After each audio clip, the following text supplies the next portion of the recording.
I, I think that is a difficult one to determine within the context of this bill, because if you're talking about importance in an industrial policy sense, that is something I think which needs to be done entirely separately from this particular bill. You know, if you're wanting to prioritise particular sectors, to intervene in some way to nurture and take them forward, then fine. But what I think would be a mistake within the context of this bill is to see national security in those terms. I mean, national security is not really, I think, so much a sectoral thing. It's to do with different types of technology, use of data, and how they're applied in different contexts. So that's not the sort of route I would choose to define national security in this bill.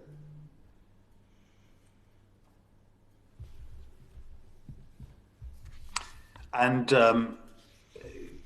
Mr. Sellers, do you have a view on that?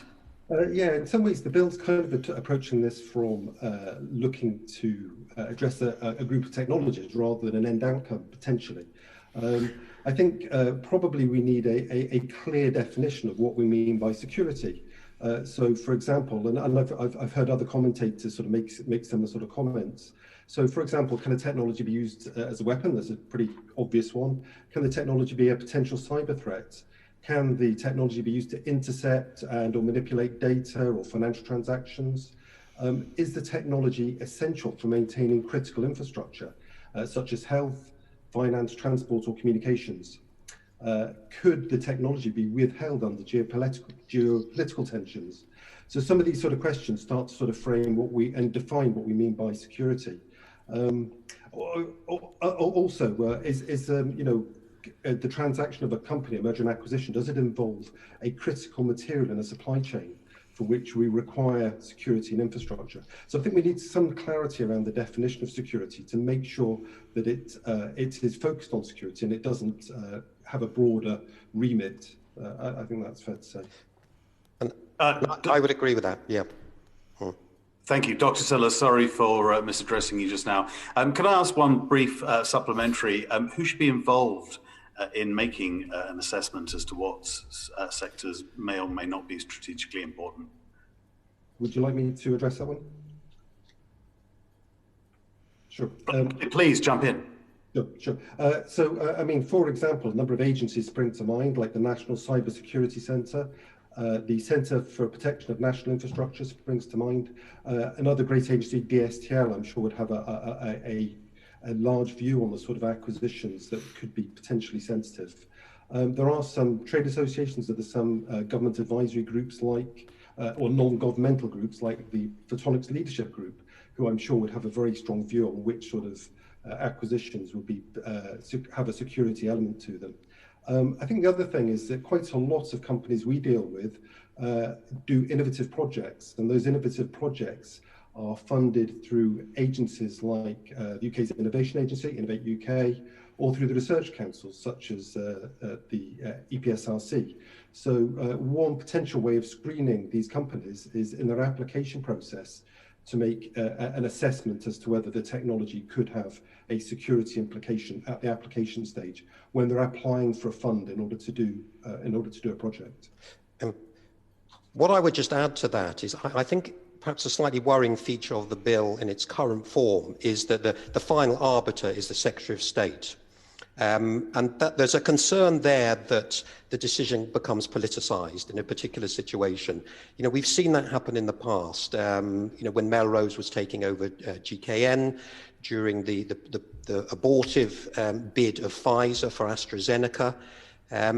This became a political football, despite the efforts initially, perhaps, of people to look at the transactions along very technical grounds. And for that reason, I think it's very important that there are independent experts brought into the process at a relevant stage. And, there are models for that type of oversight process. If you think about how the takeover panel works, for example, it's not just officials or politicians that are overseeing those transactions. There are expert practitioners, non-conflicted expert practitioners that are also involved. So I think that's important. I mean, the fact that a transaction could go to judicial review, I don't think that's going to be a huge source of oversight, because there, generally speaking, you can only challenge transactions on the grounds of processes and faulty processes and procedures. So having this appropriate independent oversight in the way that Dr. Sellers has mentioned, and possibly other ways as well, I think that will be key. Thank you. Very, very helpful. Thank you very much. You raised an element there about politicisation, which I find very interesting. How do you think you can avoid politicisation in a bill like this, Dr. Barker? Do you think you can? Yes, I think you can. I mean, the first way in which I think you can do it is goes back to what Dr. Sellers was saying. You need to create a very specific and transparent definition of national security. So, first of all, I think one has to state clearly in this bill that there shouldn't be any remedies available for any reason other than a national security concern. So that should be made very explicit in the bill to start with. Then there should be a very clear definition of national security, which can be interpreted and understood in a very transparent way, which is applied in a consistent way by independent experts.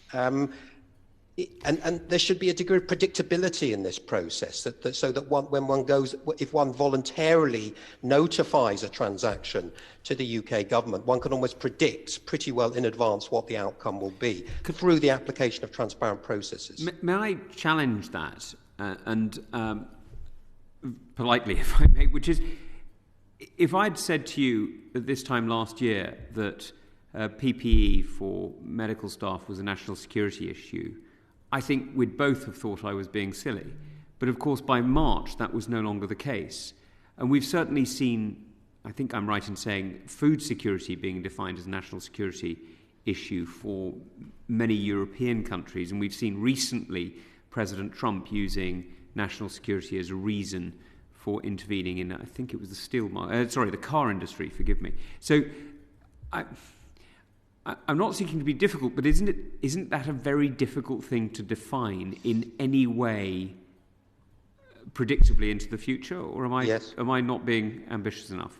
No, I think it is very difficult. But on the other hand, if we don't try to define it, the other side of the coin is that our reputation as a predictable and open venue for inward investment is going to be destroyed and undermined. And people will invest in other countries, and our companies will move to other more investor-friendly locations. So I'm not saying that the process should be entirely rigid and without the scope for, in extremis, some discretion, but as much as possible it needs to be a depoliticised technical process. Do you think, sorry, Dr. Sellers, do you agree with that, first of all? Yes, I think ultimately, this question of politicisation, I agree with Dr. Barker there. This process of politicisation, the way to mitigate that is to have a good technical definition of security. I also agree with the points that you raised that there's kind of a sliding scale of security, I think, and kind of on the one hand there is there's defence and there's warfare, and then on the other hand there's much softer levels of security, like security of water and security of electricity supply, security of and PPE comes into that. So there is this very, very broad spectrum about what we could mean by security, but without having an attempt to define it, that very process of defining it will remove is the best method, I think, to remove the politicisation. Could I mean, on that very basis, do you think that there are other ways of getting around this and trying to introduce predictability? One, perhaps, is to establish a committee or a board of some description, and so that the kind of appointments you're putting on. You're putting on your retired military, your retired diplomat, you're putting on your retired businessman, or maybe active ones of each, actually. But you're creating effectively a pattern that is. It may not be replicable.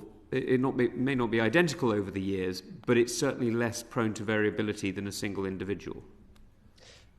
I would agree with that. And another thing I think that would be helpful is for there to be transparency about how the procedure is working, the result and the rationale of decisions which are being made in respect of notifications on particular transactions. I think if people start to see those decisions and understand the logic behind them and the process, that will give people much greater confidence in the whole process, and a much greater sort of willingness to just see this as a very technical standard part of investing in the UK, rather than as some new major obstacle which is going to completely transform their view of the attractiveness of the UK.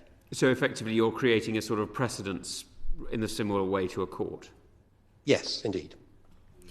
And sorry, forgive me, I was going to roll straight on, but Royston, you wanted to come in. Well, I can unmute. Thank you, Chairman. I do. I don't want to labour the politicisation point. I do understand it completely, although as a politician, businesses want there to be no politics in decisions until they want a different decision, and then they lobby us to get politicians to change the decision. So, good luck with that, if I may say so. But I do understand the point you're making. It would be much simpler if we didn't have politicisation of these things, but I fear there probably will be. You talked about that, and you talked about what's the definition of security, and I think that's really important. That's come up a few times now. Notwithstanding those two challenges, risks, if you like, what do you think the long-term impact of the bill will be on UK businesses and investors? I think it could be profound, and as I said at the beginning, it could really be profound either in a positive or a negative direction. From a positive point of view, it could be a competitive advantage, actually, a slick, efficient process which is very transparent and predictable. It could be seen as part of the smooth operation of investing in the UK, and that could be to our benefit. And I don't think anyone disputes the need to bring our national security screening processes in line with those of other major countries. I think that's a perfectly laudable and reasonable objective. On the other hand, though, if we don't implement it right, and we haven't spoken so much so far about the logistics of actually making this work, it could become a bureaucratic nightmare for companies. Initially, when this bill was first proposed, it was thought that there were going to be about 200 notifications of transactions a year to government. Now the estimate is it could be 1,000 or more per year. So, and possibly, I think that could be an underestimate, because I think any wise board of directors would think it only prudent to notify government of a transaction, just simply to manage their risks. I mean, who wants to be in an exposed situation 5 years after a transaction, potentially to face a huge fine or major sanctions as a director? So we're talking now about screening of transactions on an industrial scale. And I just wonder if BEIS as a government department is up to this. Has it got the people? Has it got the processes in place that can give a decision within 30 days, for example, as they are arguing? I mean, we've spoken to them. They have emphasised that they have put in place the right resources and the right level of seniority in terms of oversight. But of course, I think it's reasonable to be somewhat sceptical about the capacity of governments to manage this sort of thing, because it's a complete transformation from the current situation under the Enterprise Act, where in the space of 15 years there were only about 12 transactions which were examined by governments on the basis of that act. We're now going from 12 over 15 years to 1,000 plus per year. So, we need to make sure that we have the right resources and the right processes in place. I mean, you're probably talking about the lawyer's natural caution and not wanting to take a risk, so notifying everything. But that equally, I assume that much of that will be notified will be dealt with speedily, and probably not even in the 30 days, although some of the others will probably take far longer than 30 days, and that will be, of course, the worry about what impact that will have on investment. What about the business's ability to scale up and to attract investment and capital? Do you think that would be affected by an additional, what is being perceived as or seen as an additional risk and additional bureaucracy? If I may, I think what I would like, one of my hopes for the bill is the UK has, I think the UK has the second highest number of startups outside the US, and the second highest level of attracts the second highest level of venture capital outside the US. There's a lot of evidence that a lot of these companies, they come out of the universities, they attract VC, they scale up, they de-risk over a short period of time, and they then sell out. So one of my ambitions for this sort of bill would be to make the UK a more longer term, for the investors to have a longer term view of an investment, and hopefully that would actually support scale up. I think there's some evidence that the investors in the States tend to be more tech savvy and tend to take a longer term perspective on their investments. If we can encourage that sort of thing in the UK, then the benefits of this bill could actually be to, to realise more value from these companies scaling up in the UK, rather than selling out early and potentially that value being realised overseas.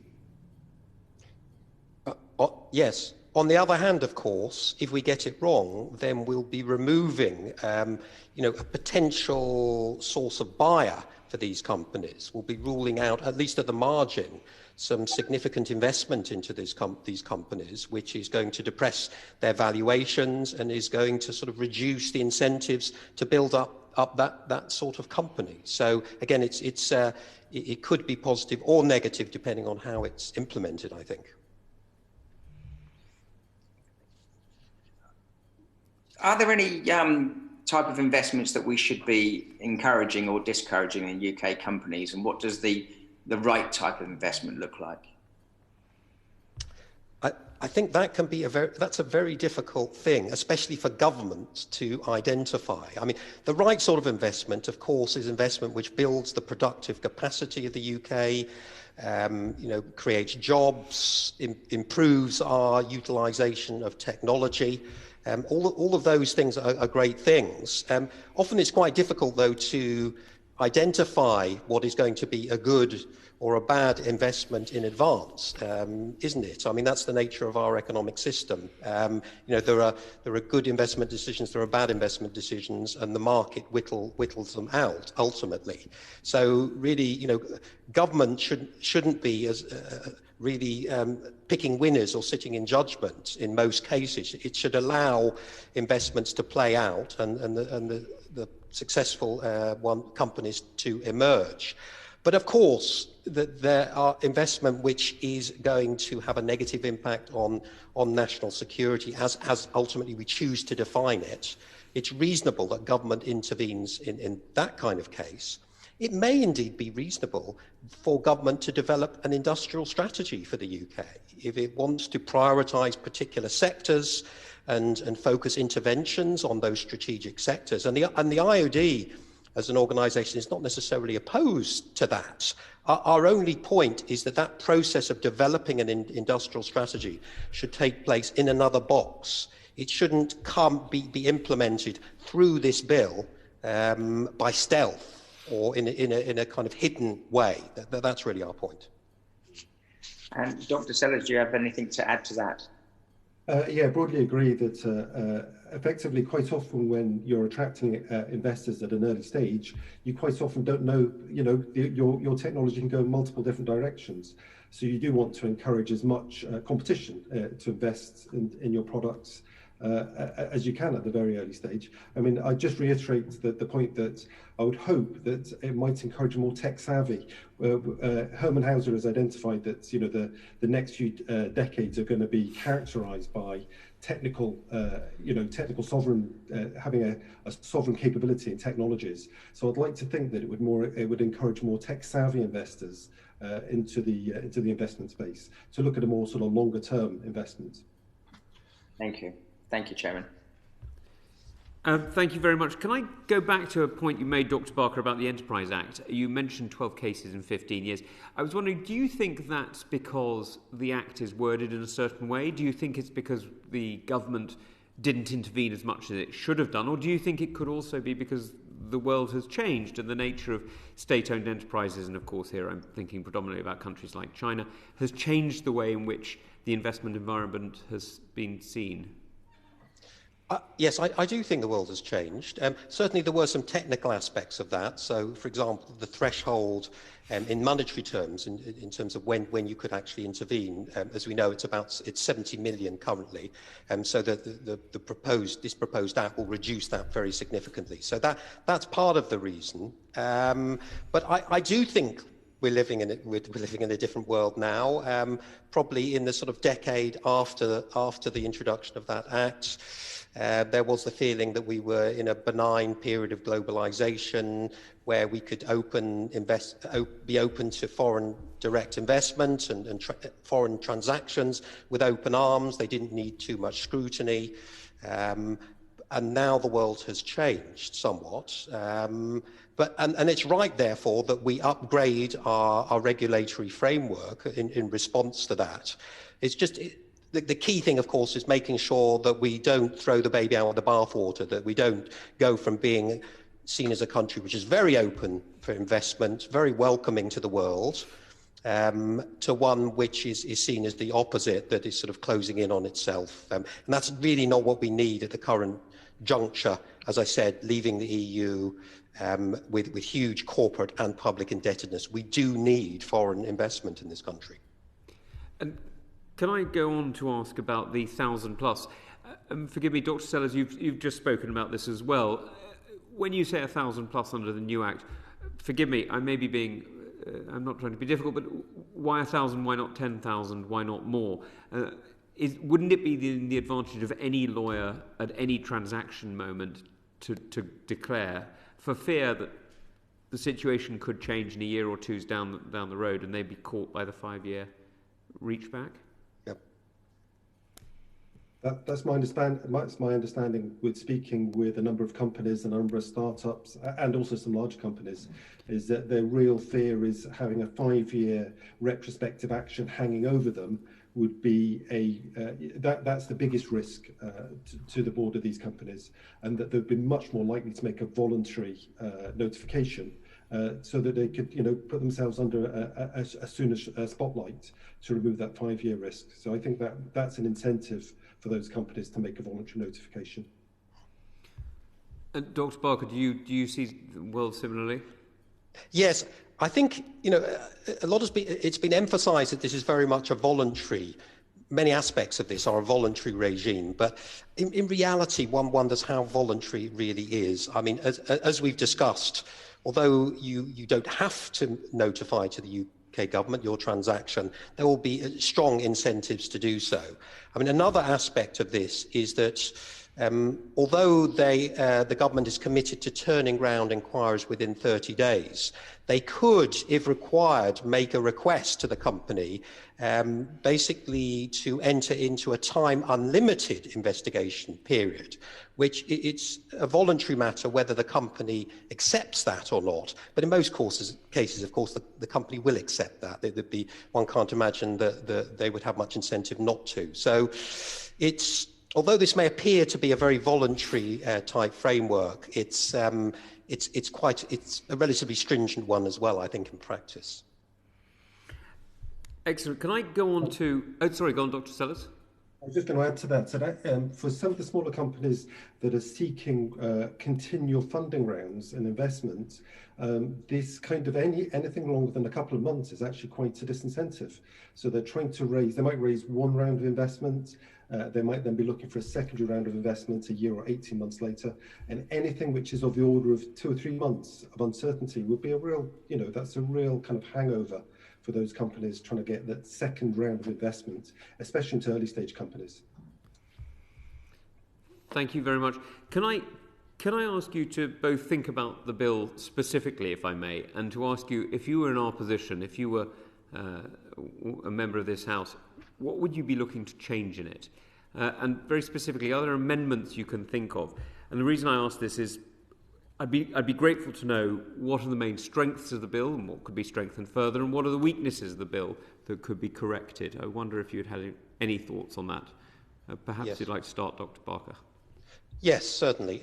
I think that it should be stated within the bill that there should be no remedies imposed for reasons other than national security. I think that should be absolutely stated.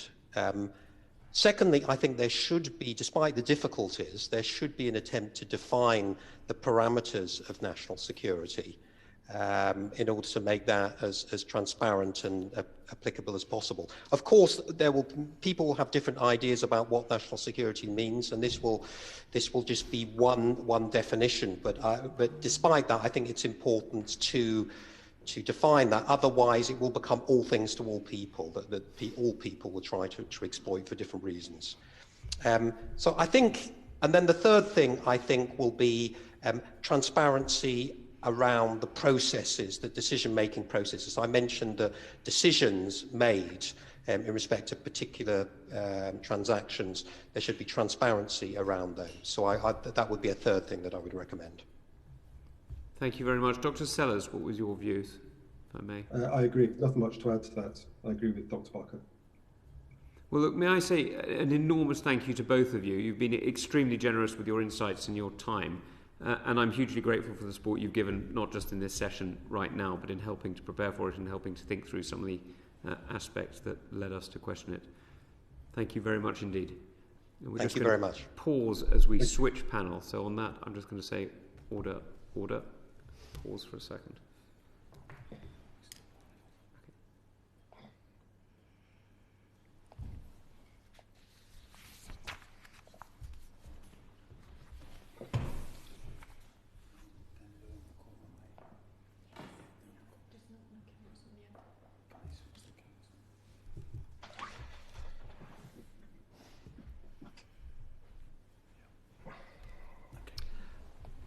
Okay, we're going to restart. Thank you very much with a second panel, who I'm going to ask to do exactly the same thing as the first. And if I may, I'm going to ask you both to introduce yourselves very briefly. Veronica Roberts, you're on my left, so I'm going to ask you to start first, and then Roger Barron, if I may. Just a very brief introduction as to who you are. Thank you. My name's Veronica Roberts. I'm a partner at Herbert Smith Freehills. I'm a competition regulatory partner, and I also head up our global foreign investment regulatory group. Roger Barron? Yeah, so I'm Roger Barron. I'm a partner at Paul Hastings, an international law firm. Before that, I was a UK headquartered international law firm for 27 years. I'm an M&A lawyer, so I advise companies on all legal aspects of buying and selling companies in particular, and general corporate aspects, working closely usually with somebody a bit like Veronica. Well, first of all, thank you very much indeed for joining us this afternoon. I repeat the apology that I gave earlier for keeping you delayed. Sadly, remote working and COVID has rather messed us around, as I'm sure it's messed many others. May I ask this time, as lawyers, does the National Security Investment Bill provide sufficient clarity for businesses and investors? Perhaps you'd like to start, Ms. Roberts. Yes, so I think that there are certainly aspects in which the bill can be improved. Obviously, we've talked already about mandatory notification being necessary in the 17 specified sectors. And I appreciate that the government is currently consulting on the detail of those sectors. But in my view, some of those sectors are way too broad for companies to be able to make clear decisions about whether or not they need to notify the transaction under this legislation. So one example that I would call out is the communications sector, where at the moment it is stated that that sector will cover all private and public electronic communications networks and services. That's going to cover a vast array of investments, some of which will be very small, but nevertheless caught by the mandatory notification obligation. I also think we've touched on this already. There is the 5-year call-in period that the government can use to come back and review transactions. Now, there is mention of a 6-month period. If a transaction is given sufficient publicity or is brought to the government's attention, then they will only be able to intervene for a period of 6 months after that publicity. And I think that that will need to be made much clearer in the bill to give companies more certainty about when the government will be able to intervene if they fall outside the mandatory notification sectors and therefore go ahead and decide to complete a transaction without making the voluntary notification. So I think that those would be my two starting points. Thank you. Mr. Barron, anything you'd like to add? Yeah, I think as an M&A lawyer, I'm first and foremost, I'm keen to see, give advice as to certainty to our clients as to what's likely to happen. Is a deal doable? What do they need to bear in mind along the way? What sort of things do they need to do? And I think the bill is to be welcomed in the sense that we've had a long period of uncertainty in terms of policy and where's it going to go. So it's good to have it brought together in one place, and quite a lot of structure around the sort of things that actually the Secretary of State will be wanting to look at. Obviously, there's also quite a lot of gaps to be filled, and we're looking forward to regulations. We're looking forward to the final bill, and we're looking forward to the statement before the Commons as well. So there's quite a lot of information still to come as to how this is going to work in practice. I'm sure we'll come on to them. I do have a number of areas where there is uncertainty, and I think that could happen in a practical way in terms of types of transactions. And I think there's distinctions to be drawn between a bilateral transaction, an auction, which is covered in the consultation response, and indeed public M&A when the takeover code and the takeover panel are involved. And again, I know that they are being consulted with too, but there's a lot of information, a lot of detail we could go into, but I'll perhaps respond to questions. Thank you very much. I mean, I was going to go on to that area actually. So the next thing I was going to ask about was what were the main areas of ambiguities, and you've begun to touch on it. So maybe you'd like to carry on, Mr. Barron, and then we'll come back to Ms. Roberts. Certainly. Well, I think first, actually, the most immediate one, actually, if there's one thing that I would immediately seek to change if I could, is the position right now. And we have this position where from the 12th of November, we've got companies. We're having very live conversations with lots of people who are basically in a situation where they could be entering into transactions now and find themselves in trouble without actually knowing what there might be some informal guidance available from the team, but actually without proper guidance as to what the law looks like, what the regulations say, and what the Secretary of State is going to be concerned about. And we can have a guess, but we're kind of in a slightly Alice in Wonderland moment where the words will mean what someone wants them to mean at some point. And so it's quite hard to know exactly for advising companies now. And so to one of the earlier panelists, there is going to be arguably an abundance of caution now. Now, I know that one of the concerns is that there'll be a number of people rushing to do deals between now and when the law is enacted and the regulations come into force. But I really don't see that. It's not like sort of a forthcoming tax change where people will very quickly do something quite quickly. I think that M&A is a little bit different to that. I don't personally anticipate a whole raft of things. It's not as if we don't have some protections in the Enterprise Act at the moment for the arguably the most egregious things. That's the first area I'd focus on. I can pause there. What did you think, Ms. Roberts? Well, I think if I can pick up on Mr. Barron's point, can you hear me? There's some interference, yes. So picking up on Mr. Brown's point there, the Enterprise Act is a tool that the government can still use up until this new bill comes into force. And as we heard in the earlier session, the thresholds were reduced very significantly in 2018 in 3 sectors, and then earlier this year in the summer in 3 further sectors. And they have taken the turnover threshold for the target down very significantly to £1 million. But more importantly, in my view, there is a very flexible share of supply test there, which enables the government to intervene, to review a transaction on national security grounds if the assets have a 25% share of supply or more. And we know that that's not a proper economic market definition, that's just a share of supply. So it would be possible for the government to have a very narrow intellectual property use or asset use and say that that share of supply test is satisfied and step in to review that transaction in 6 of the 17 sectors. So we haven't actually seen those lower thresholds being used, certainly not the ones that were introduced this summer. They haven't been used yet by the government. So I think that that would be a perfectly acceptable and valid tool to enable the government to step in until this act can actually be brought into force. And like Mr. Barron, we're getting lots of queries from clients already about very small transactions in some cases, but simply because they are covered in the 17 specified sectors, they are concerned that this call-in power will exist. Thank you. Well, look, you've both highlighted there some of the problems of ambiguity. Perhaps I can turn it around and say, where is the bill actually lacking in the flexibility that it would require to intervene on national security grounds? Are there areas where you feel it should have more flexibility, perhaps even more ambiguity?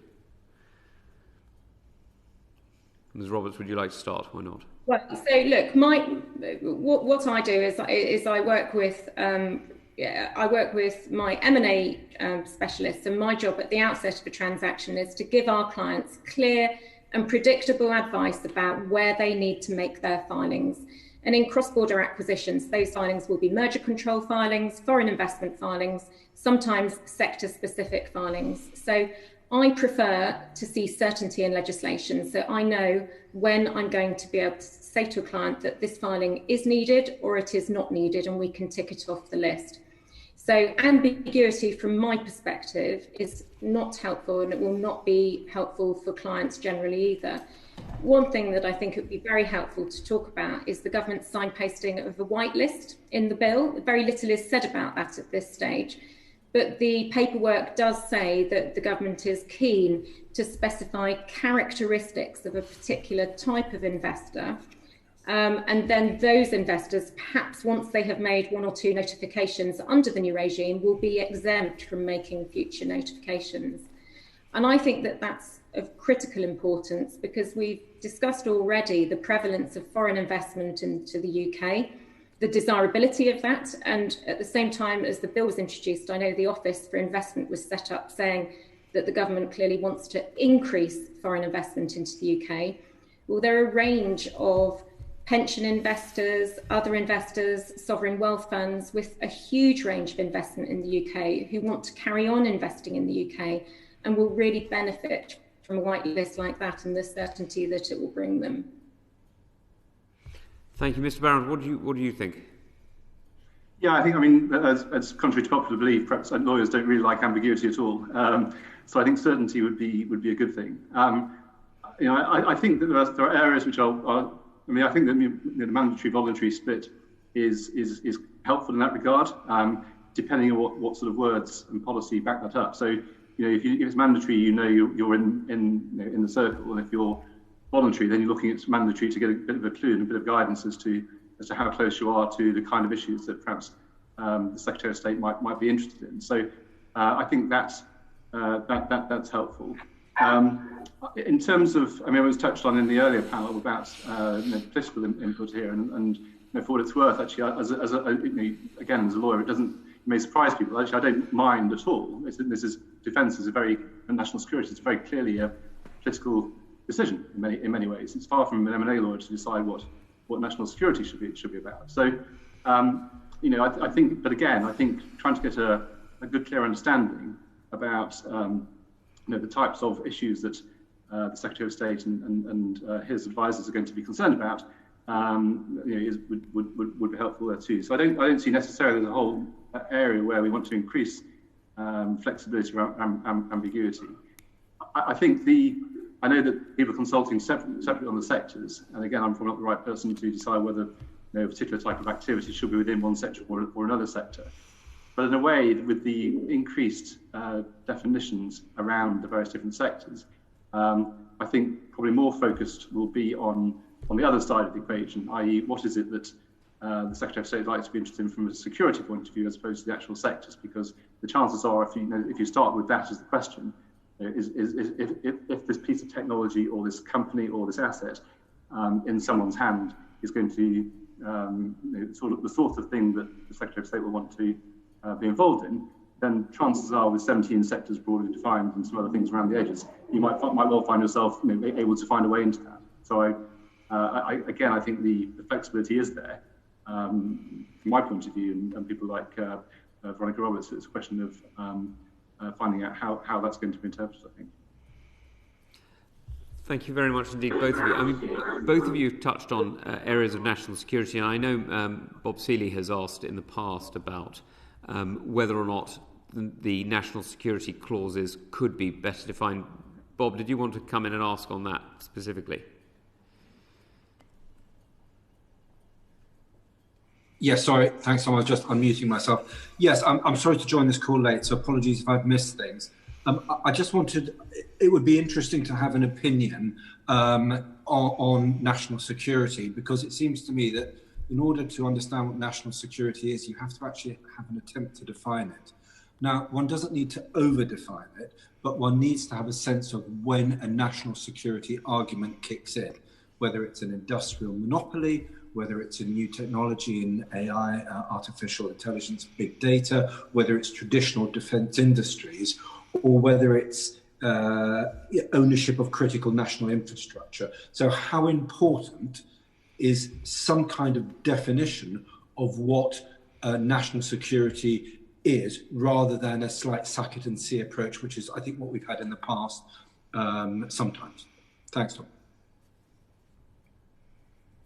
So my reaction to that would be that I would almost prefer thinking about having a workable regime in practice. I would almost prefer to identify what is not national security, because there's been a lot of debate about what this regime should cover, and it's very welcome that it's got a firm focus on national security.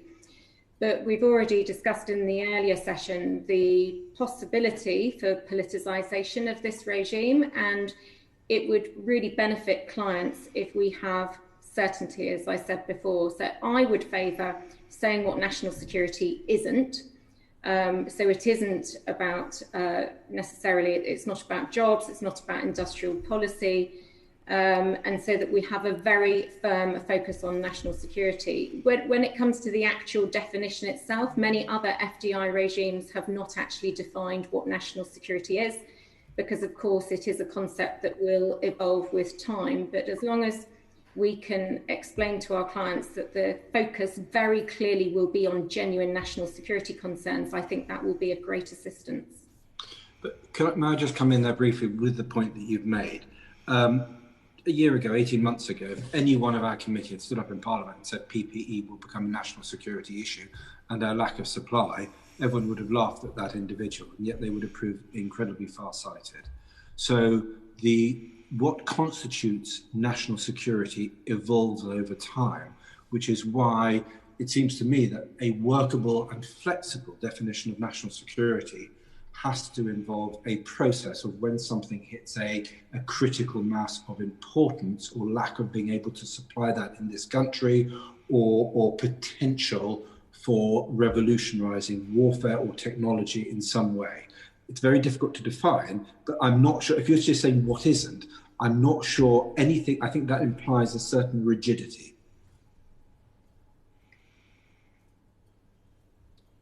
So I completely understand the PPE example, and that was something that nobody could foresee how integral and important that was going to be to the UK. So I think you could have some wording around that. Currently, the bill talks about espionage, disruption to UK society, and I think it's very important that it is focused on security concerns and not broader public interest concerns, and not protection of companies from competition, for example. You're completely right about protection of companies from competition. But when you're talking about national security concerns, again, is ownership of a significant part of the UK's energy supply a national security issue? I would say it is. Is ownership of nuclear power plants in the UK part of a national security issue? I would say it is. Is Huawei's presence as a significant and potentially dominant, well, it would have been before this new law, potentially dominant supplier of 5G, a national security issue because of the pressure it allows on the political classes? I think those for me are national security issues because of the weight of potential influence that could have on UK decision making. but it is clearly not a national security issue in terms of a traditional narrow approach. But all of those examples that you've just given would be covered in the 17 specified sectors and would therefore, under the proposal, need to be the subject of a mandatory notification to the government. So I think that's another way of doing it, provided that you ensure that that list is as short and as focused as possible. The example that I made at the outset was if you looked at communications, for example, it covers any acquisition that meets the trigger threshold in private or public communications network suppliers, which covers minute investments, which I don't think is top priority for the government.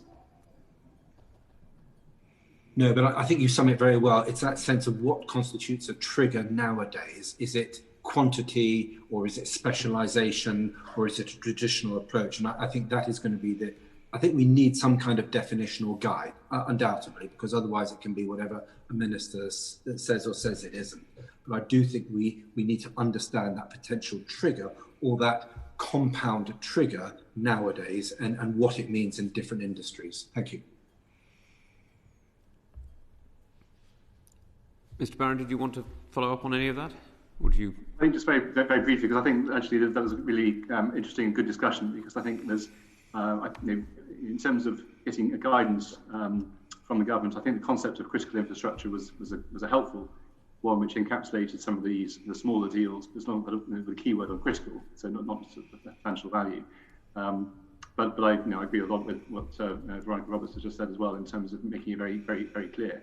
I think if you can say what isn't included, that's going to be helpful too. What we're really looking forward here is, you've got transactions. We can talk about how this works in practice, but I mean, you've got buyers and sellers, and more frequently, leaving aside public M&A and the takeover code, more often than not, you will have, if someone's looking to sell or attract investment, stake in a company, they will almost certainly be running an auction process, and it's as much in the interest of the seller to understand the certainty of execution on behalf of the various different buyers and what their own particular issues will be, as much as it is for the buyers to know that they can actually get a deal executed.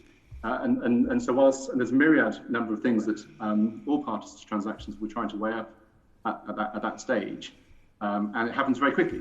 And so, I mean, again, the consultation talked about, it anticipates that it's only when that final one buyer is selected for a transaction that you expect to go through this process. But it doesn't really work like that often. I mean, quite often people will be negotiating simultaneously with more than one potential buyer, and then going with one of those, literally in rooms next door to each other.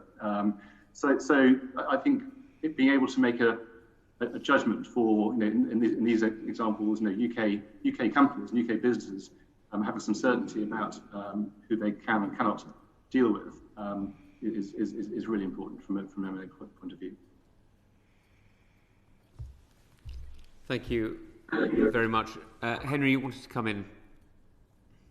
Yeah, thank you, Mr. Chairman. Further to that, are there any aspects of the bill that could be circumvented by hostile actors seeking to undermine the UK's security?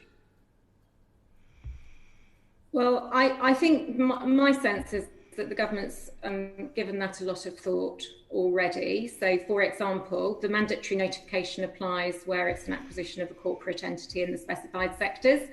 But if the acquirer is instead buying assets or intellectual property, then yes, they don't have to do a mandatory notification, but the government has given itself a call-in power in those cases. And this is where we're talking about that being a very broad call-in power to go back and review that transaction. And my understanding is that the 5 years is principally there for those transactions that never make the light of day, that the government may well be more interested in reviewing, so they can go back in and look at any acquisition of intellectual property or assets in those specified sectors in particular. So that for me would have been the main technique, but I think it's already adequately covered.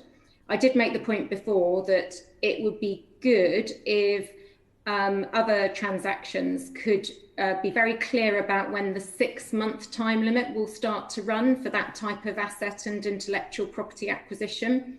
So there's a suggestion in part of the paperwork that 6-month time limit would start to run from when the deal is published in a national newspaper, which is very similar to the merger control regime. And I think that I can see why that scope is there for the government, but it would be really good if all the other investors who've got transactions that the government won't be interested in can be very clear about when their 6-month time frame starts to run.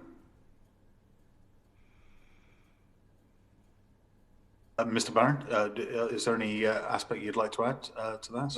Not really. It's a good question. I think the trying to work out if there are ways around it. I know it's the traditional lawyer's way, isn't it? But I don't necessarily see that as being. This is an act or a bill which has got quite a lot of teeth actually, and in terms of the way the descriptions of holdings and working through and a look through to various different groups, for example, I think will catch some of the things that people might have wanted to do in terms of, setting up, structures, if you like, to try and avoid this. I mean, the fact that it's actually not actually about foreign direct investment at all. It's any investor, including UK investors, could be caught by this. So it's pretty broad in terms of the ability for government to look at it. As I said, the mix between mandatory and voluntary, I think, also helps in that. I mean, arguably, it's more the fact that there could be, many people. Perhaps out of caution, but perhaps because that's how they see the rules at the moment, making notifications and almost swamping, even with a large support unit, perhaps swamping the bureaucracy in terms of being able to sort of find the areas which people should be really focused on. I think that's can be the same in relation to lots of different new laws and regulations. We've seen that in other areas, and that will sort of settle down, I guess. People will come out saying, this is what it seems to me, and actually it's probably not as narrowly defined as people might think. So I didn't see any obvious flaws, but on this stage. Just, Chairman, if I may, as supplementary, talking about the broadness of the bill, do you believe that the bill provides government with adequate means to identify hostile actors, and how susceptible are these decisions to legal challenge? So in terms of adequate means to identify them, yes, there's obviously a relatively short notification form that people have to fill in if they actually notify a transaction, which should flush issues like that out.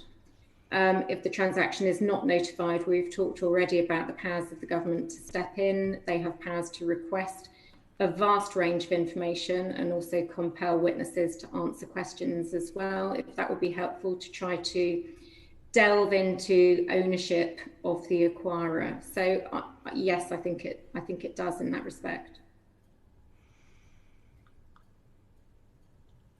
Tom, can I come in briefly at this point? Yeah, Henry, have you finished? I one more question, but Bob, jump in at this point. No, I'll come in after you, Henry. Sorry, you carry on, please. Sorry. I was just going to go on further to say, does the bill leave any other areas of vulnerability for the UK from a security perspective? Well, not as far as I'm aware. I mean, as I say, we haven't seen the much lower thresholds that were introduced in the summer being used yet. So I'm not aware of transactions where the government really needs to intervene and has not been able to do so. Other government departments obviously may be, but no, not from my perspective. There is a further area of what I regard as ambiguity in the legislation, where I think that the government might be better off using different powers, and that is the extraterritorial impact of the bill. When you have to submit a mandatory notification, it's very clear that that's all about the acquisition of a UK-based company carrying out activities in the UK. But when you step outside the mandatory notification sphere and you're in voluntary notification, so that could be an acquisition of assets or IP, or it could be in any other sector. What the bill currently says is that the government will be able to step in and review that, or you can voluntarily notify, even where the acquisition is of a company based in a different country, but that company is bringing goods or services into the UK. Now, that's very expansive. It's very unusual for a foreign investment regime to work in that way. France, Spain, Germany, all of their foreign investment regimes focus on the acquisition of an interest in a company registered or based in that country. And that extraterritorial impact does concern me, certainly from the perspective of giving our clients certainty about where they might need to make a voluntary filing, because it means that the government does have the power to step in and review, for example, the acquisition of a company based in France that happens to be importing certain goods into the UK. In my view, that's much better dealt with by export-import control and other national security licensing obligations that the government will be able to impose on those types of goods and services, rather than trying to expand a national security investment regime in that way.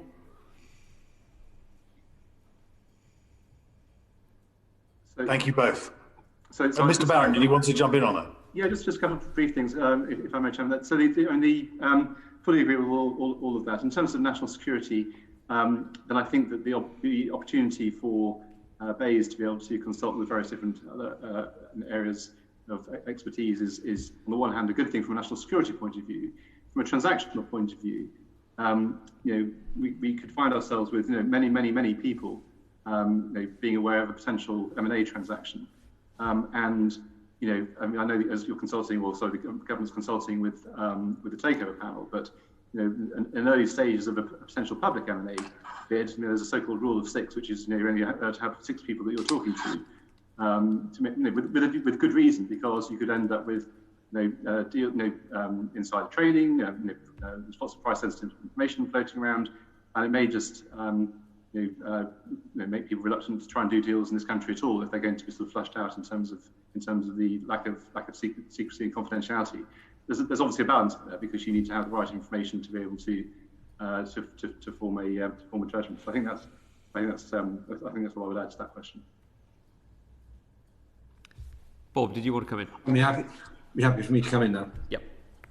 Thank you. Just very briefly, and again, apologies if you've already answered this. It is a bit of an issue for me and a concern that there is no reference to a public interest threshold here, because if you look at the US and Australian processes, which may be the closest models, there is in the Aussie one a test of character, a public interest test, and that public interest test includes things like tax evasion. There's a character test as well, and it seems to me that somebody accused of really egregious human rights abuses, or clearly would fail a character test if there were one, to not have that included in a public interest test, especially with the accusation of forced labor issues coming out of China. Agreed, this may not be national security, but it is an extremely important part of our national interest that actually could potentially undermine the credibility of this bill if there is no wider public interest test, no test of character, and no sort of human rights angle whatsoever. I'm not saying you shouldn't make it. I'm not saying you make it fluffy and broad, but there should be at least something which gives a minister some grounds to act, and potentially with that a more transparent process about how decisions are made, or at least a referral process to the National Security and Intelligence Committee, or a wider group of players. I just want to get people's thoughts on that if they haven't already answered that. Thank you. So we haven't really covered that, and I agree that those issues are, of course, important. In fact, the Australian FIRB regime, you're right, has had a broader national interest test, but is actually now consulting on trying to focus that more on national security going forward. Now, look, so at the outset, I said I'm a merger control lawyer, and I've been doing merger control filings in the UK for nearly 25 years now. So I remember when we had a merger control system that worked on a public interest test before the Enterprise Act was brought into force in 2002, 2003. And it was a very broad public interest test. It covered all the things that you've been talking about and more: jobs, employment. And it was very difficult, and it just got increasingly difficult to advise clients on when the government would intervene and review their transaction. And that was why, and it was actually with cross-party support at the time, the Enterprise Act was brought into force to make it a more competition-focused merger control regime and to take the public interest out of the regime, other than in very focused sectors, which were media plurality, which will remain after this bill comes into force, national security, which is of course what we've been focusing on and will be taken forward. And of course that legislation is flexible. So the government over the summer was very able to add at very short notice a new public interest heading to combat public health emergency for obvious reasons. So it's much easier to give investors the certainty that they need if you take that type of public interest out of the process. And I believe, although I'm straying out of my practice area, I believe that there would be other ways to deal with human rights and slavery issues in other forms of controls. But what would those, okay, so that's a great answer, but what would those controls be, please? Well, that is where I am straying out of my practice area into anti-slavery legislation and the ability of the government to pick up other countries and other companies for human rights abuses. But I think it's wrong to force those judgments to be made within the context of an investment regime, particularly when you think about the deterrence effect that will have on all the investment that at the same time the government is telling us it wants to increase into the UK. I think it would have a very significant and disproportionate impact. I'm slightly avoiding your question on the other legislation that you would need to deal with those issues, because it is not my specialist area, but I'm sure there would be other ways. And Mr. Barron may know more. Well, I was going to say, if it's outside Veronica Roberts' area of expertise, it's even further out of mine as a simple M&A lawyer. I think the concept of public interest. I mean, I've been doing this for nearly 30 years now, and remember looking at cases of media plurality and those kind of things in the earlier days. Public interest is, I mean, it's on the face of it, a very good thing. And actually, I wouldn't necessarily have a problem with it if that's what the policymakers decide to put in there, as long as there was some clarity around how and in what circumstances that would be the approach. I mean, from my point of view, as I say, it's not for me to try and say whether policy is a good idea or not. It's trying to understand what that policy means, and in particular what it means in practice to people who are our clients providing, who are doing M&A, for example. But Mr. Barron, that's why you would then have, for example, a definition where you've got an indication of what trigger points are. So you can't just have something which allows different governments of different political stripes wide range to interpret, because I understand the potential to scare investors off, and that would be bad. But to have no trigger point for somebody with human rights abuses, significant reputation, or a character test reputation, or nothing about public interest, whatever the trigger point, just seems to be counter to a lot of what we're trying to do in this country by having a value system of value and use, but one which we are keen for other people around the world to appreciate. Because effectively what we're saying is we talk about human rights an awful lot, but really when it comes to this sort of stuff, we're not terribly interested. We're open for business and no questions asked. And actually we've had big problems with Chinese and specifically Russian investment and Russian influence over the last 10 years because of that. And I think that lowest common denominator approach tends to backfire over time. So having something there will actually aid us to have a credible system, which will be better for us in the long run. Yeah, I fully understand the point. I think just for these purposes, it's clearly something which the government of the day could do if it wanted to. It's not what this bill is. It's very clearly focused on national security. I think that would be extending it somewhat, and if that's what Parliament and government want to do, then of course that's fine. But I think as an M&A law, I don't have a view. Thank you very much indeed. Royston, you wanted to come in. I did. Thank you, Chairman. To both of you, please, if I may, do you agree that the bill's assessment that state-owned entities and funds do not inherently pose more of a national security risk than other parties? So I think that the right approach is being taken on that. Some other foreign investment regimes have made state-owned enterprises subject to slightly stricter controls and stricter regimes, but it's clearly the case that we welcome with open arms in the UK an array of investment from state-owned entities, and the government will have the ability to look into ownership when it wants to. And so I think the right balance has been struck there. Mr. Barron? Yeah, I think from my understanding, national security covers a broad spectrum, and I suppose at one end of the spectrum you've got nations who from time to time are hostile actors to our country. It's perfectly right for our government to be, if a enterprise is simply a commercial arm of that state, then they're perfectly entitled to look at it. So I think what would be helpful, is guidance. This is where we come into whitelists and so on. Knowing whether there are, or indeed blacklists for that matter, knowing whether there are particular nations and therefore by extension their state-owned enterprises who pose a particular problem. I think that would be welcome. I don't think per se a state-owned enterprise, if it's of a friendly nation, we haven't. We talked about whitelists to a little bit, but until the end of this calendar year, everybody in the EU is our friend. Are they going to be? Could you extend the whitelist, for example, to them, for example? Next year, are there other countries who would fall the other side of the equation for now? And I think some kind of understanding is, rather than pretending that there's a process that everyone can go through and then at the end of it you're blocked.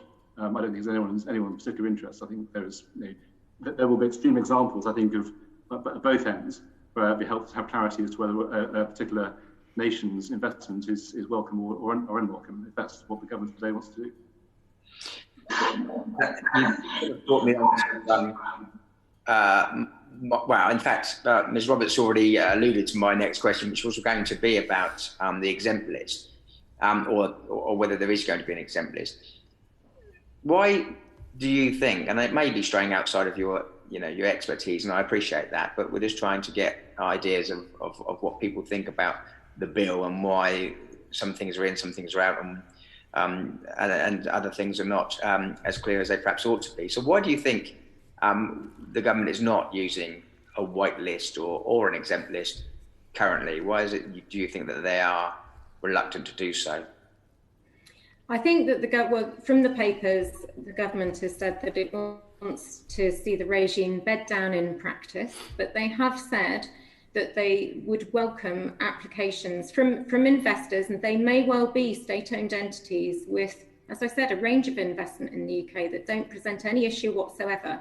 They've said if they can go through a couple of notifications, they don't give rise to any issues. The government's very clear what the ownership is and what their track record is of investment in the UK, then they should be able to go on a whitelist. I think from my perspective, it looks like the government wants to see how this works for a few months. I mean, some of those organisations are companies that will be making notifications very frequently indeed, given the very broad remit of the 17 sectors.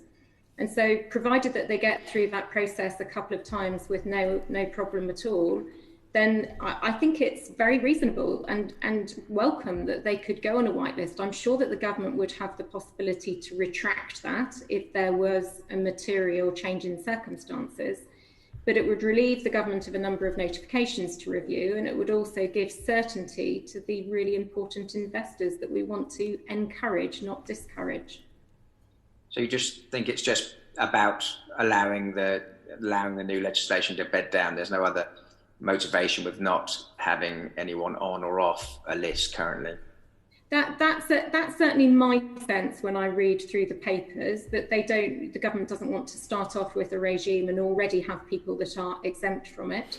But I would very much hope that the government moves very quickly to putting that whitelist in place and identifying the category of investor, and maybe sometimes directly with a company, identifying that they will effectively be exempt from those requirements until further notice. Now, many of those companies will already be seeking informal guidance from the new Bayes unit about transactions. Let's face it, they may have signed transactions when we saw the bill on the 11th of November that will complete before commencement date. So they need more certainty about whether or not the government will be interested in reviewing those transactions. So I expect that there will be a lot of interaction between that type of investor and the government even before commencement date. So hopefully the government will be ready to move very quickly once the act is actually in force. I think that will be a very welcome development. I agree. And Mr. Barron, do you want to add anything to that? Yeah, just a couple of things. The idea of an exempt list is attractive. On the other hand, to your question as to why wouldn't they want to do it, well, I suppose because if someone's okay to buy one asset, they aren't necessarily okay to buy another asset, and they want to keep the flexibility to be able to say that we don't mind you buying this type of software or this property or whatever it might be, but we might have concerns if you were to do things in a different way. I don't know. It's what I said sort of earlier on. Is it's almost focused. You could almost focus on the identity of the individual and leave the sectors to one side, and that's kind of the kind of discussion I suppose we're having. If someone's going to be clear to do everything at all. Certainly from an M&A perspective, being clear that if you go into an auction, you can sort of wave your card to the other party and say, look, I'm able to do this deal. That's very attractive. I wonder if it's the best use of everyone's time and resources to sort of put people through their paces over a few transactions to see where we end up, or whether it's if you persuade you can actually do this almost in a sort of a outside the ticking clock, if you like, and have certain regular investors, if you like, educating those who need to make these decisions in advance outside of deal context, so that actually when a deal context comes along, then those decisions can happen more speedily in everyone's interests. Thank you both. Thank you, Chairman. Thank you very much. May I just ask one final question to you both, and that's the bill accounting for the risk of disguised takeovers, namely the acquisition of a UK company by a friendly entity who then goes on to sell it to a potentially hostile entity. I mean, clearly this is linking to the Imagination Technologies example that I think many of us are aware of. Do you see this bill as helpful in that circumstance, Ms. Roberts? So I think this bill does give opportunities for the government to step in when assets are then onward sold as well. I think it gives the government considerable flexibility to do that. Thank you. Mr. Barons? Yeah, no, I agree with that, Chairman. I don't know if this, if your final question is indeed your final question. There's one other area I wanted to just raise, if I may. Please do. Please raise it. I mean, one of the areas that causes me a lot of concern is, I mean, we've talked about things at the start of transactions and certainty and what can be done and all the rest of it. The other side of the transaction is this whole idea that transactions can be declared legally void if they should have been notified and approved and weren't. And I can understand why the attraction of that, but I wonder if the ramifications have been fully thought through, and whether or not other tools of enforcement and sanctions could be sufficient to avoid some of the ramifications that I mentioned. So, the idea that a transaction which happened over a period of time ago is actually declared legally void, so as if it never happened. So all the things that, not just the transaction itself, but all the things that flowed from that transaction. So, for example, the banks who lent money to that, the employees who maybe have been hired off the back of that transaction, or indeed employees who received share awards and so on. That all happens. The security who've taken over property and assets and charges taken over the assets of the company, and which was sort of registered within the company's house and land registries and all that kind of stuff. Again, all gets unwound. And then, of course, you could find yourself a month or two later on with somebody applying and saying, well, actually, I'm materially prejudiced by this. And with the wave of a wand, it all gets put back together again. And it all strikes. I mean, it's far be it from two lawyers to say that this isn't a great thing, because it's going to cause an awful lot of work for lawyers if that happens. I wonder if there are better ways. So, for example, aside from the fact that there are criminal and civil sanctions already available, there are other things that you could do. You could force people to hold the assets separate. You could make sure they couldn't touch the relevant assets. You could put somebody into the business to oversee to make sure that doesn't happen, and so on and so forth. I think that there is a real risk that if a transaction is declared void, it's not just going to be the offending party or parties who will be penalised by this. I think there'll be an awful lot of fallout for a lot of very innocent people, including citizens of the United Kingdom. Please, may I add a point to that, of course, which might be helpful, which is just to note that in the two longest standing foreign investment regimes in the world, which would be CFIUS in the States and FIRB in Australia, that it is not the case that the transaction will be void. The authority can they can say that the transaction must be unwound. there is an ability to say that the transaction is voidable, but it is not an outright, this transaction is void. And it just, as Mr. Barron says, it gives rise to all sorts of practical difficulties and indeed may not even be enforceable, because this legislation will apply to a US company buying another US company which happens to have a UK subsidiary in one of the 17 specified sectors. That agreement will be subject to US law. So, I mean, it's an interesting point for lawyers, but it doesn't really work in practice, and it would be much better to say that it is voidable and it would depend on the circumstances. There's one other point that I wondered whether we could touch on that we haven't really covered yet, which is timing.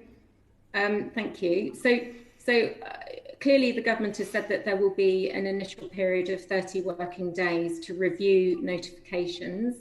And then if they give rise to national security concerns, they can be pushed into a further review period, which will be a first stage of 30 days and then a further 45 days. So potentially doing the addition, that's 105 working days. That is a very lengthy process.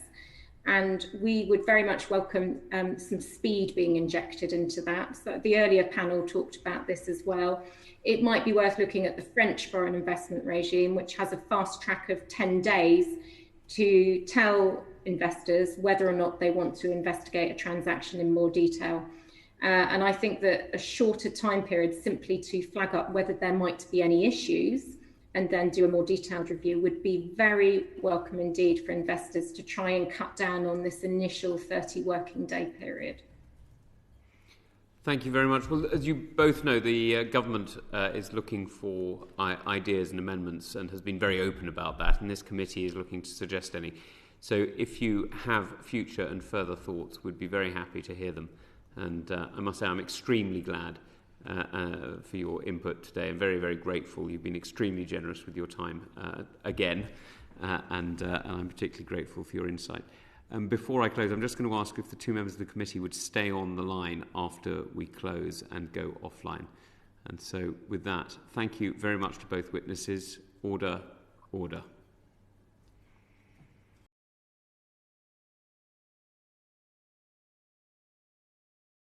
The proceeding has ended.